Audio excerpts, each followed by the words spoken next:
Hola, bienvenidos a Esquina Literaria. Soy Yolanda Miranda y les estoy compartiendo la lectura de este libro, Perfiles Criminales de Vicente Garrido. Espero que les esté gustando, sobre todo que les esté sirviendo. Estamos leyendo el capítulo número 4 que se llama Secuestro y el día de hoy vamos a continuar con este caso de Bruno Hauptmann. Cuando comenzó el juicio en Flemington, Nueva Jersey, el 2 de enero de 1935, las pruebas en contra de Hauptmann se acumularon de modo abrumador. 8 grafólogos determinaron que Hauptmann era el autor de la nota de rescate. Un vecino de los Lindbergh declaró que había visto al acusado merodeando por los alrededores unos días antes del secuestro. Un taxista de Nueva York que había llevado una carta a la casa de Condon identificó igualmente a Bruno Hauptmann como el sujeto que le había contratado para ese servicio. 2 inspectores dijeron que hallaron una nota en el armario del acusado, donde constaba el teléfono y la dirección de Condon, junto con los números de serie de 2 billetes del rescate. Un experto en madera declaró que la escalera usada para entrar en la casa de Lindbergh había sido hecha en parte con un tablón de madera del ático donde vivía Hauptmann. El taquillero de un cine de Manhattan testificó que el acusado, para pagar la entrada, le había dado un billete marcado del rescate. Finalmente, tanto Condon como Lindbergh juraron que el John del cementerio era Bruno Hauptmann. El acusado fue declarado culpable y ejecutado el 3 de abril de 1936, después de que se desestimaran diversas apelaciones. Pero, ¿era Bruno Hauptmann culpable en realidad? La desclasificación de los archivos del FBI, realizada en la década de 1990, permitió revisar documentos que durante 60 años habían permanecido ocultos, y lo que se halló resultaba estremecedor. Todo indicaba que el caso contra el carpintero alemán había sido un montaje. Algunos ejemplos de lo que se halló fueron los testigos. El taxista había declarado en verdad que no había reparado en la persona que le había dado esa nota para que la llevara a casa de Condon, pero fue presionado para decir lo contrario. Exactamente lo mismo sucedió con el vecino, que había identificado a Hauptmann como el merodeador de la casa de Lindbergh, el cual en verdad no había visto a nadie, pero por dinero se inventó esa declaración. En fin, Condon se había pasado 2 años diciendo que no había podido ver la cara de John en el cementerio, pero luego en el juicio testificó que Hauptmann era el secuestrador, y en cuanto al propio Lindbergh, solo escuchó la frase "Hey, Doc", y eso a muchos metros de distancia, lo que no le impidió confirmar también a Hauptmann como el hombre del cementerio. Las notas del rescate. La policía ordenó a Hauptmann que copiara las notas de rescate de modo exacto hasta 7 veces, con diferentes bolígrafos y dándole instrucciones para que variara aspectos diferentes de la escritura como los ángulos de los renglones y otros. El experto Albert D. Osborne había dicho al jefe de la policía Schwarzkopf que el acusado no había escrito esas notas de rescate, lo que no le impidió que en el estrado dijera, junto a otros 7 expertos, que Hauptmann realmente había escrito tales notas. El papel del armario. Según los compañeros de trabajo y conocidos, el periodista de reportajes sensacionalistas Tom Cassidy había presumido durante mucho tiempo de su autoría del papel, con la dirección de Condon y los números de los billetes que la policía había encontrado en el armario de Hauptmann. Él lo había dejado allí cuando visitó la casa para fotografiarla y luego informó de su descubrimiento a la policía. Cassidy consideraba que aquello era solo un pequeño truco que no tendría trascendencia dada la obvia culpabilidad de Hauptmann.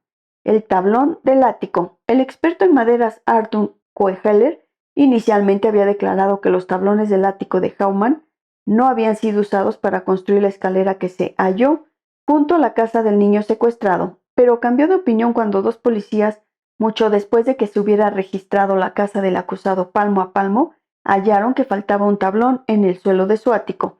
Esto no explicaba por qué un carpintero profesional como Hauptmann había comprado madera para hacer una escalera a mano y luego había utilizado madera de su propio ático para completarla. Pero ya antes del descubrimiento de esos papeles del FBI, aparecieron otras hipótesis sobre la autoría del secuestro, dado que para muchos estudiosos del caso las inconsistencias parecieron importantes desde el comienzo. Así, el suicidio de una criada que había servido en casa de los Lindbergh dio pie a que se sospechara que podía haber existido una connivencia entre los secuestradores y alguien del servicio. También se dijo que el niño hallado no era el hijo de los Lindbergh y que vivía en casa de otras personas, sano y salvo después de haber sobrevivido al secuestro. Pero quizá el hecho más noticiable ocurrió en 1936, cuando la tía abuela de Robert Dolphin, un niño de 4 años, dijo que este era el hijo del aviador.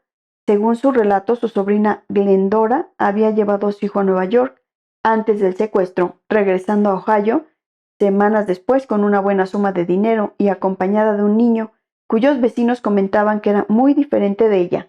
El niño tenía los ojos azules, pelo rubio rizado, una barbilla con hoyuelo e incluso un dedo gordo en el pie, que se superponía sobre los otros, exactamente igual que ocurría en el caso del niño secuestrado. Por si eso fuera poco, Glendora dijo en su lecho de muerte, donde parece que la mentira no tiene cabida, que el niño no era su hijo. La policía investigó el asunto y concluyó que el niño no era el hijo de Lindbergh, porque sus huellas dactilares no coincidían con las que tenían de Charles Jr., tomadas de algunos de sus juguetes. Sin embargo, revelaciones posteriores de que la policía pudo no haber hecho correctamente esa comprobación dejó a Robert Dolphin con la desazón de preguntarse a lo largo de los siguientes 60 años si él era realmente el hijo de Lindbergh. El asunto se cerró definitivamente en el año 2000, cuando las pruebas de ADN demostraron que Dolphin no podía ser el niño secuestrado en 1932. Lógicamente, tal cierre no despeja la auténtica duda. Si el hombre condenado y ejecutado en 1936 no fue el autor del crimen, ¿quién secuestró al hijo de Charles Lindbergh? La carrera criminal de los secuestradores. Liu y sus colegas realizaron un estudio que tenía por objeto dilucidar si un convicto de secuestro volvía a cometer de nuevo este mismo delito u otro de naturaleza más grave, como homicidio sin premeditación, homicidio o violación, una vez cumplida su condena. También estaban interesados en analizar la frecuencia o intensidad de dicha actividad criminal, así como poder llegar a identificar los factores de riesgo que podrían asociarse a este incremento en la delincuencia. Es importante señalar que los autores no incluyeron en su estudio los secuestros de niños, así como tampoco el secuestro de una mujer, para someterla a vejaciones sexuales. La investigación incluyó 7.362 autores de secuestros ocurridos entre 1979 y 2001, que cumplían el requisito de que el secuestro analizado era el primer delito de este tipo del delincuente, algo que era necesario si lo que quería analizarse era de qué modo evolucionaba la carrera delictiva de los sujetos una vez que cometían su primer delito de secuestro. El otro criterio era que no hubieran cometido previamente los delitos que se querían estudiar, como un paso de mayor gravedad en el desarrollo de la carrera criminal de los secuestradores, el fenómeno de la escalación en la jerga de los criminólogos, es decir, homicidio sin premeditación, homicidio o violación. De esos 7.362 sujetos, un total de 282 delincuentes habían cometido más de un delito de secuestro en el periodo estudiado, 1979-2001, y de ellos 268 eran hombres y 14 mujeres, y 46 habían reincidido en el secuestro dentro del mismo año. Esto significa que solo un pequeño porcentaje de sujetos que comete un secuestro reincide en este tipo de delito, el 4%. La edad media de comisión del primer delito es de 28 años. Un total de 540, 7% de los 7.362 secuestradores eran mujeres, confirmándose una vez más la prominencia de los hombres en la comisión de los delitos graves.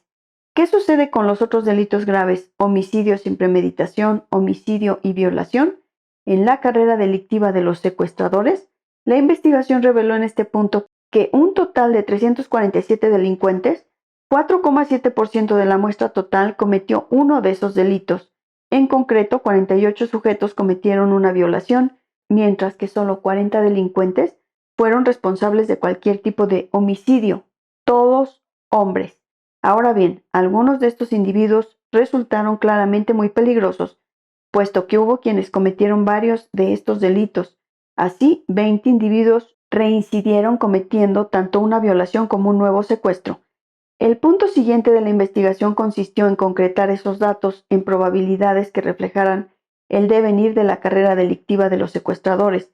Los datos obtenidos fueron que aproximadamente 5 de cada 100 delincuentes condenados por secuestro volverán a reincidir en ese delito en los próximos 20 años.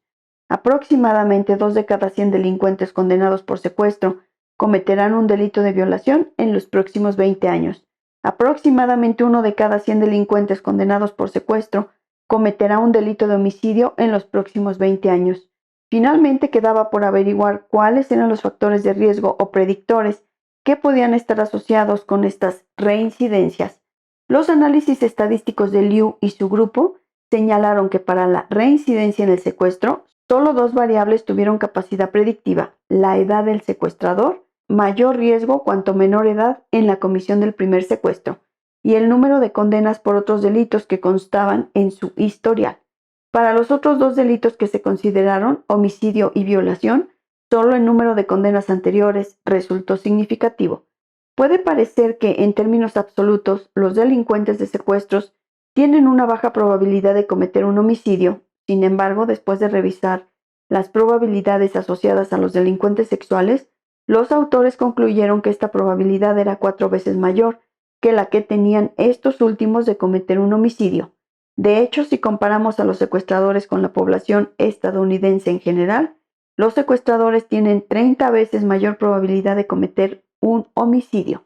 Como conclusión, Liu y sus colegas señalaron que existía una evidencia de una especialización importante entre los delincuentes por secuestro, ya que un nuevo secuestro fue con mucho el delito más frecuente cuando reincidieron, pero que formar parte de esta tipología delictiva incrementa de modo importante las oportunidades para cometer un nuevo crimen violento, en particular si el inicio en el secuestro es a una edad temprana, significativamente menor de 28 años, que era la media hallada de edad.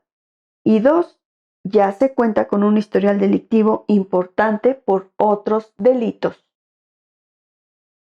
Espero que les haya gustado la lectura del día de hoy de este libro, Perfiles Criminales, de Vicente Garrido. Los espero en el próximo video para continuar. Muchas gracias por escuchar.